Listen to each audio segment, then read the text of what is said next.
the first phase of the application I've been developing is almost complete, and I'd like to show you what I've done. In short, there is a home page where I can track the medications I use and the ones I need to take throughout the day. I added a progress bar that shows how many doses I need to take today and how many I've already taken. Accordingly, there's a structure that supports asynchronous operation.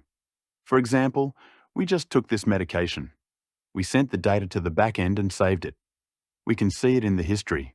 You can also view it here. The medications you've taken today, what time you took them, whether you took them or skipped them. Maybe you didn't take this medication today because you decided not to or simply forgot. For that, a skip feature was added. Additionally, there are some conditions that need to be monitored by the doctor during use. We're tracking those with counters like this. In the next version, I plan to add water intake and weight tracking, if appropriate. There is also a section where we can view our medications. I added a Take feature here. Normally, we couldn't take programmed medications from here. You had to go to the daily section. But sometimes you need to take 2 doses of the same medication. I added a Take button here to log that. It shows up here. You can edit or delete the medication. And if you haven't set up a schedule, I've also added a scheduling feature. This is currently a test area I'm using to monitor my daily usage. And I'm genuinely using it. I'll close that now. As for the differences in the new version, I'm planning to implement a subscription system for notifications. I'll be using push notifications. For testing purposes, I added this button, but it won't be here like this in the final version. From the settings, you'll be able to manage separate and customized notification methods for medications, counters, water intake, and weight tracking. For example, maybe you only want medication notifications.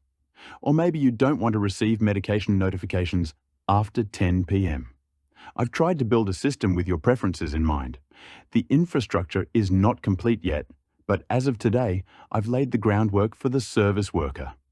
In the medication adding section, a progress system has been added. It's a more appealing progression design, which users preferred over the step-based system. Let me quickly check. There are a few more features we're planning to add. I plan to add a notes system. We thought users might need to attach images to their notes. There might be things the user doesn't want the doctor to see, or questions they want to ask privately, or notes meant for the doctor. I want these to work in harmony with the report system. Regarding the image section, if we want to export it as a PDF, the images will be included. But since there may be issues with resolution, we could upload the images to the cloud using a QR code.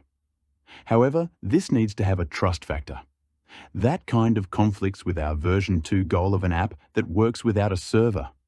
We could overcome that with alternative cloud solutions, but we also have some security concerns.